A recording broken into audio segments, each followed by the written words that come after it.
Now, when you look at Pope Nicholas the Fifth, I'm thinking authorized King Alfonso the Fifth of Portugal to pretty much decree slavery. And what this did was this pretty much set a major decree out to go get the slaves that was on the west coast of Africa. But not only to get the slaves, they said to take away all their possessions and property.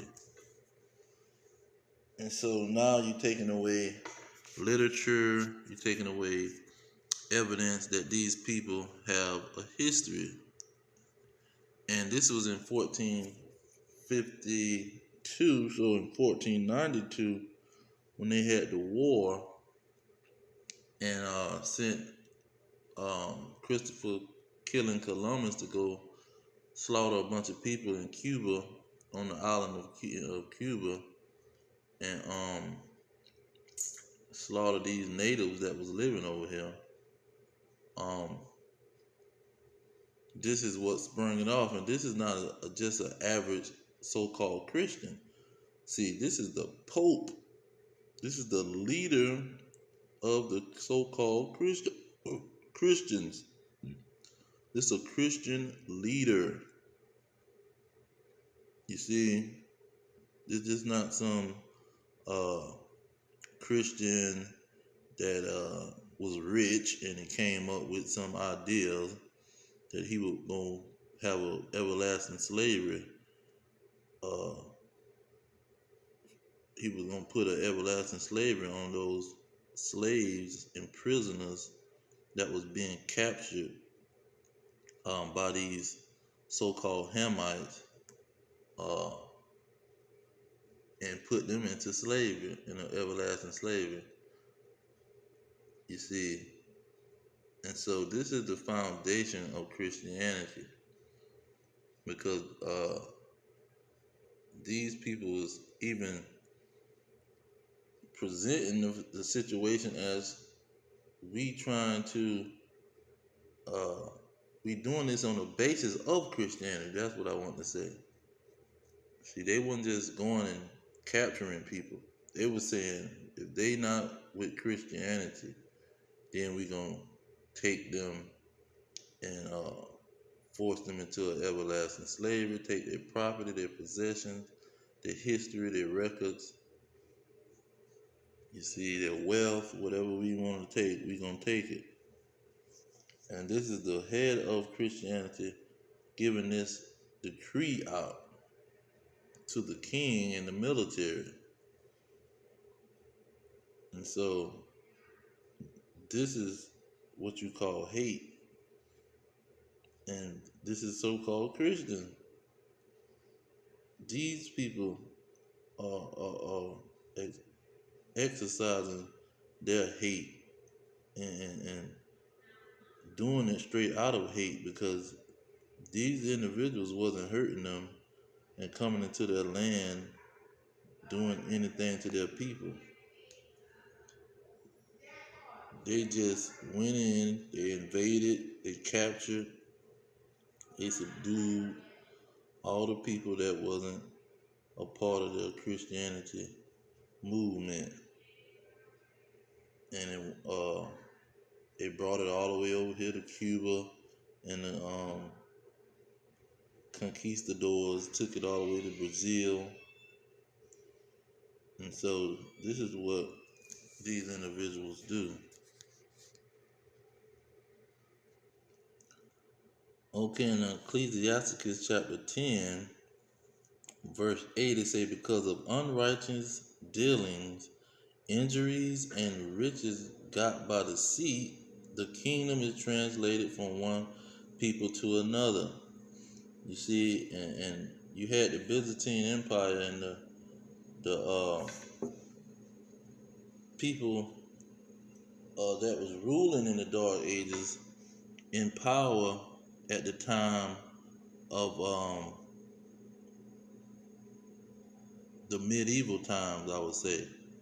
And so when this decree went out, this was one of the ways that uh, these individuals start to get rich, um, and take over the kingdom, because they were selling individuals for free labor, and they started making rum and liquor and sugar, making all kind of goods by the labor of these people, and that's how they took the kingdom.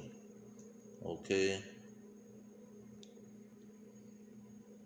Isaiah 10 say, "Woe unto them that decree unrighteous decrees." See, this is what Pope Nicholas and King Alfonso, this is what they did.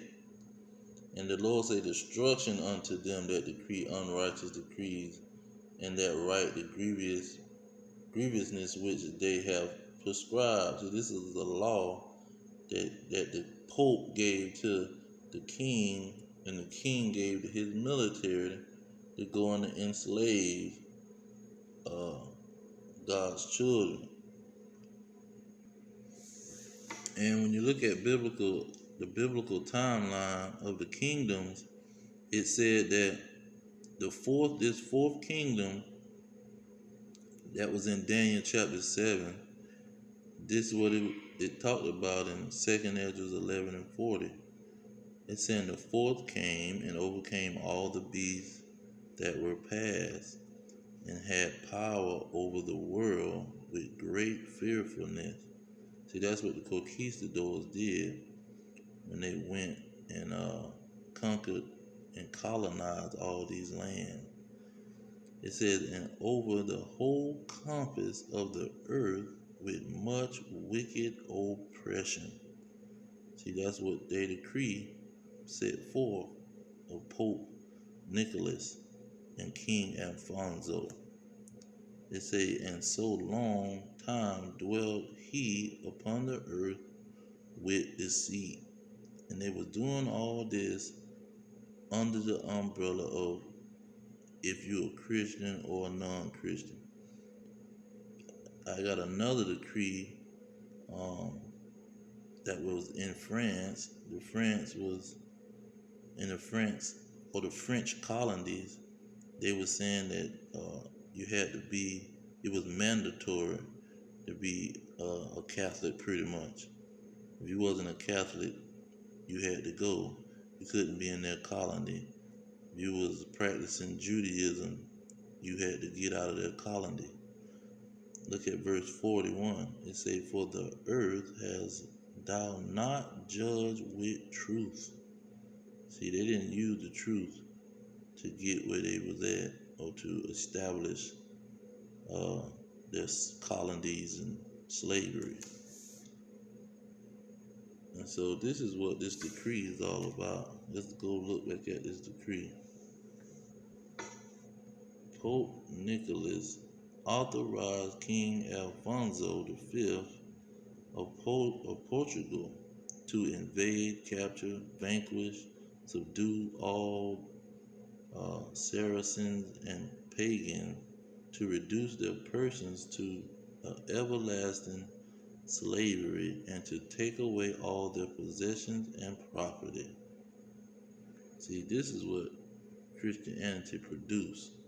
It's called a papal bull, 1452, Dom Diversas.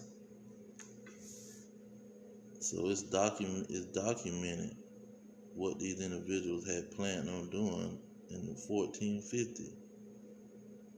You see, and they just executed their plan during the whole time period of the transatlantic slave trade.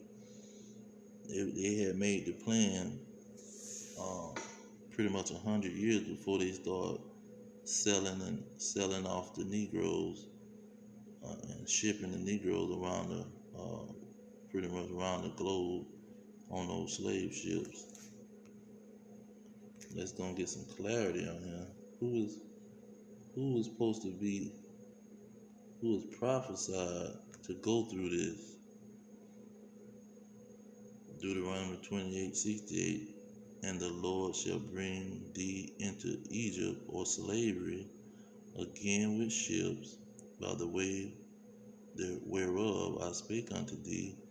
Thou shalt see it no more again, and there ye shall be sold unto your enemies for bondman and bondwoman, and no man shall buy you. You see, that's what happened to the Israelites. Look at Jeremiah 8:3. Say, and death shall be chosen rather than life by all the residue of them that remain of this evil family, which remain in all the places whither I have driven them, saith the Lord of hosts. So the Lord drove them in these places. And you might ask the question, why did he do it? Well, Deuteronomy 28:15 said, if they disobey, I'm going to put them on a slave ship. Look at verse 5 of Jeremiah 8. Why then is the people of Israel slidden back by a perpetual backslider? They hold fast the seed, they refuse to return. So they was refusing to return to the Lord, and they kept going off and dealing in idolatry and wickedness. And so that's why he came through with his promises of putting them on this ship and pretty much selling them for bondman and bondwoman. Now let's get the climax of how this thing gonna go. Joel 2:28. And see, in these last days, the Spirit is being poured out on the descendants of slaves. Look at Joel 2:29. It says, also upon the servants or the slaves or the bondman, and upon the handmaids or the bondwoman or slave woman, in those days will I pour out my Spirit. See, this was about the transatlantic slave trade and the other captivities of that happened to his chosen people. But I just want to bring that out about the decree. The decree was made by this fourth kingdom that was in Daniel. So, yeah, I'm going to just leave it there. All praises to Yahweh, Ba'ashem Yahweh Shai, Ba'ashem Kakadash. Double honors to the elders pushing the truth. Peace to the elect worldwide. Our kingdom is at hand. Shalom.